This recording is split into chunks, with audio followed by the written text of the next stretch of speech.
હર હર મહાદેવ મિત્રો. તો હું આજે જવાનો હતો ગણપતિના આયોજનમાં.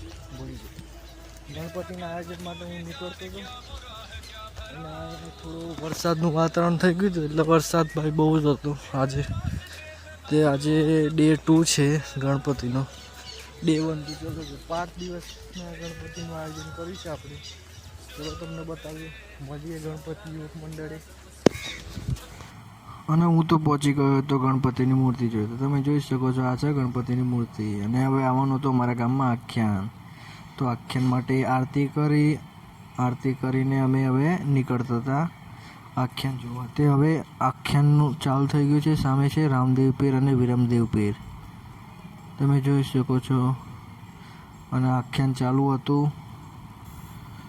તમે રામદેવ પીર પણ આવી ગયા હતા ઘોડું લઈને. આ તે ગણપતિ વિસર્જનને ટ્રેક્ટર આયોજન કર્યું હતું. અને આ ગણપતિ દાદાની મૂર્તિ અમે હવે ટ્રેક્ટરમાં મૂકવાના હતા. જે અમે શણગાર્યું હતું એ ટ્રેક્ટરને હવે રવાના કરશું. અને ગણપતિ દાદાના રાસ ગરબા પણ થવાના હતા અમારા ગામમાં, એટલે અમે આખા ગામમાં વરઘોડું કાઢવાના હતા. તમે જોઈ શકો છો, મંદિર આગળ અમે વરઘોડું કાઢ્યો હતો. અને હવે અમે નીકળી જઈએ છીએ વિસર્જન કરવા ગણપતિ દાદાને. હવે બીજા ગામમાં જઈને પણ અમે વરઘોડું કાઢ્યો હતો, ગુલાલનો માહોલ બનાવ્યો હતો. આ છે રંગોળી માતાનું મંદિર, તમે જોઈ શકો છો. અને આ જો હું ગુલાલવાળો આખો થઈ ગયો છું.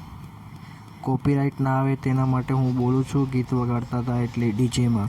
પાણીનો માહોલ વધારે હતો એટલે અમે નદીમાં ગયા નહીં અને વિસર્જન કરી નાખ્યું ગણપતિ દાદાનું. તમે જોઈ શકો છો અમે કેવી રીતે વિસર્જન કર્યું. પાણીનો માહોલ વધારે હતો, ડૂબવાની ક્ષમતા વધારે હતી એટલે અમે વિસર્જન કરવા નીચે ગયા નહીં. તમે જોઈ શકો છો દોસ્તો, અમે નાખી દીધી મૂર્તિ. જય ગણપતિ બાપ્પા.